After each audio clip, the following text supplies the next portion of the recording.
Lucas and his little brother, Thomas, loved to run and play around the neighborhood of their grandmother's house. Summer was in full swing, and every day they looked for new places to adventure. That day, a huge cornfield across from their grandmother's house caught their attention.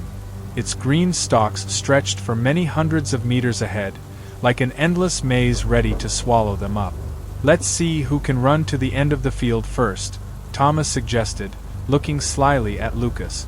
They both laughed, and without thinking about how to get back, they darted headlong into the thick wall of corn. The stalks rose above their heads, forming a dark green tunnel through which the sunlight barely broke through.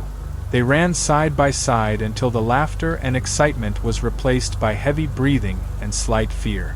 Thomas had long since stopped shouting and looked back at Lucas. At some point, he disappeared from sight and his screams grew quieter and quieter.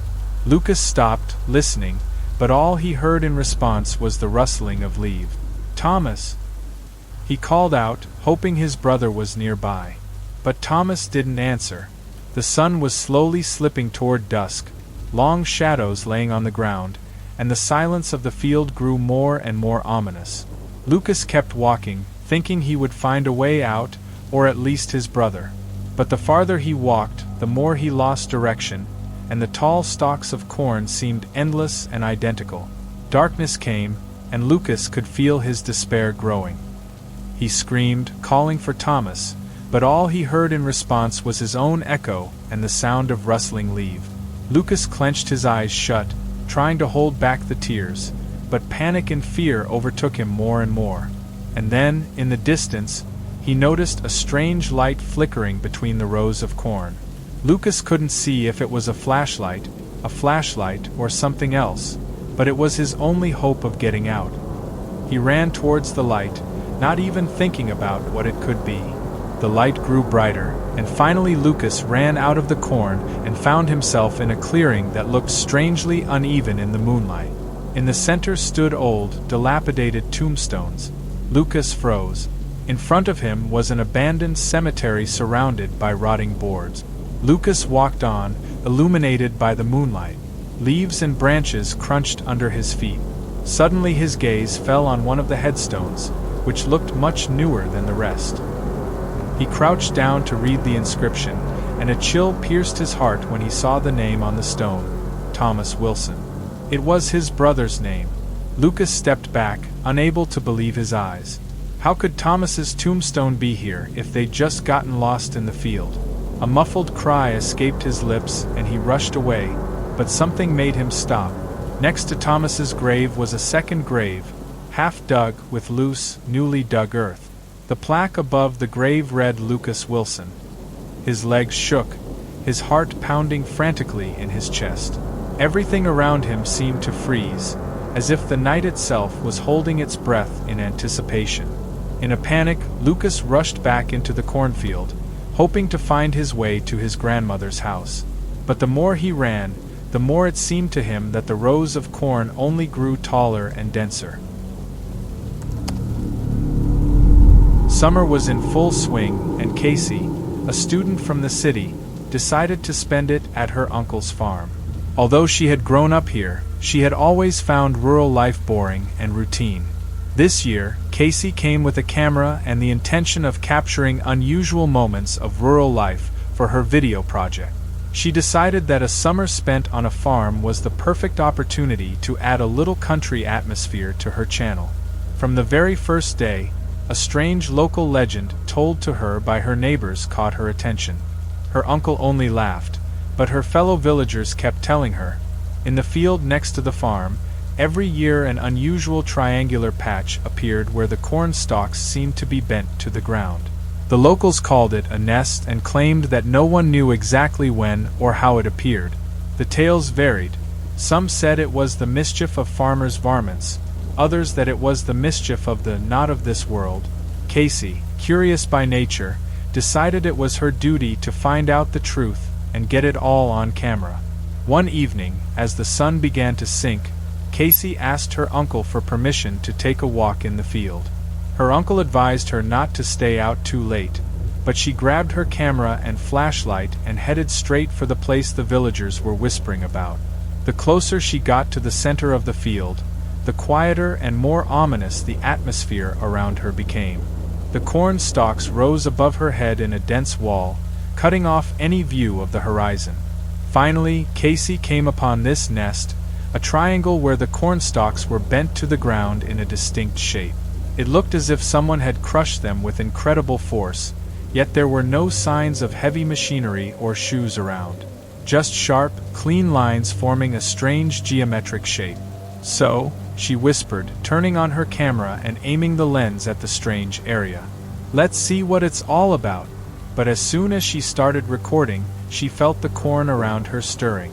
The leaves swayed slightly, making an almost imperceptible rustling sound. Casey stopped and became wary, feeling a growing uneasiness. She looked around quickly, but saw nothing, though her intuition told her she wasn't alone. Trying to calm herself, she continued filming, commenting, "I am in the center of this so-called nest. There doesn't seem to be anything around or—" Her words hung in the air as she saw the shadows between the cornstalks begin to flicker, as if someone or something was moving in the field, circling her. She looked around nervously, but saw only flickering shadows and slightly wobbly stalks.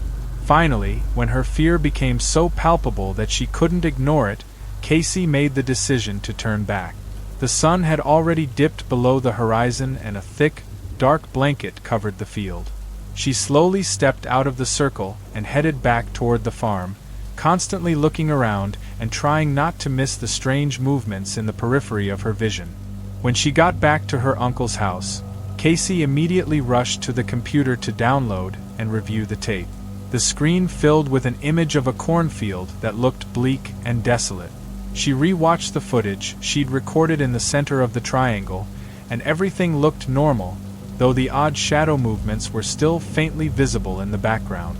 But her heart nearly stopped when she noticed something completely unexpected. For a split second, a face flashed right in front of the camera. She stopped the frame and zoomed in closer. A pale face stared out of the shadows, as if appearing out of nowhere for a moment. The figure's eyes were bleak, almost vacant, as if looking through her rather than at her. A shiver swept over her. She remembered exactly that there was no one in the field but herself, and surely no one had ever gotten that close to her. Casey tried to convince herself that it could have been some kind of reflected light, an optical deception. But inside, deep down, she knew it wasn't. The unknown face continued to frighten her, and she felt as if she were being compulsively conveyed something, as if someone was trying to draw her attention to something important. The next day, Casey showed the tape to her uncle, but he just shook his head and said it was probably just a camera error. However, her persistence won out. She decided to go to that spot again to make another recording. When she got to the field, the shadows began to thicken, and suddenly she felt as if the field was calling to her. As she walked, her gaze fell on an old framed family photo on the wall of her uncle's house. The picture was of her family and her uncle, but Casey froze. The face of the man who flashed on the tape appeared familiar. It was her uncle 10 years ago. She suddenly realized that her uncle had survived a terrible accident in this very field. He had disappeared one night for several days and only returned in the morning, covered in mud and scratches, with no memory of what had happened to him. That thought flashed through her, and pieces of the mosaic began to fit together in her mind. Perhaps what she saw was not a figment of her imagination, and the tape showed something left over from the past as a reflection of what had happened to her uncle 10 years ago. Evan had always dreamed of spending his summer vacations in the countryside at his grandmother's house. After years of living in the bustling city, he was glad to be able to return to his roots and enjoy the tranquility of country life. After calling his family, he informed them that he would be arriving that day, and they were looking forward to his visit. After work, he packed his things, got into his car and hit the road. The road to the village was picturesque. Fields, woods, and only the occasional small house. When Evan reached the turnoff to his grandmother's house, he he had to leave the car. He had to walk another 5 kilometers to reach his relative. He looked at his watch. It was about 5 o'clock in the evening. Although it was not very comfortable to walk, he decided that it would be better to take a shortcut through the cornfield. As he crossed the boundary of the field, he felt a slight chill run down his spine. The sun was shining brightly, but he felt uneasy. "I guess it's just excitement," he thought and walked on. The field was vast, with tall corn stalks blocking his path. Gradually Evan went deeper into the dense rows, where each vegetation seemed to resemble the other, and his bearings were lost in this green labyrinth. About an hour passed, but Evan still hadn't made it to the edge of the field. He began to feel a growing sense of unease. He stopped often, listening to the sounds around him. It was surprisingly quiet, just the sound of the wind and the occasional sounds of distant birds. Then a shadow flickered at the edge of the field and caught his attention. Evan turned around sharply, but there was no one there. He forced himself to walk again, convincing himself that it was just a play of imagination. When Evan looked at his watch again, he realized that in the hour that seemed to have passed, much more time had actually passed. Toward evening, he finally emerged from the cornfield, and his heart beat faster with relief. His grandmother's house stood in front of him, but something in his soul was haunting him. Evan headed for the door, but when he opened it, he found himself in an awful atmosphere. Waiting for him inside were his grandmother, Uncle Bob, and Aunt Lauren. They all looked frightened, even shaken. Evan felt the anxiety growing inside him. "What happened?" he asked, trying to look calm. Instead of answering, his family handed him a newspaper scribbled with the news. The front page read in large print, "Missing Evan Smith. Disappeared 2 months ago."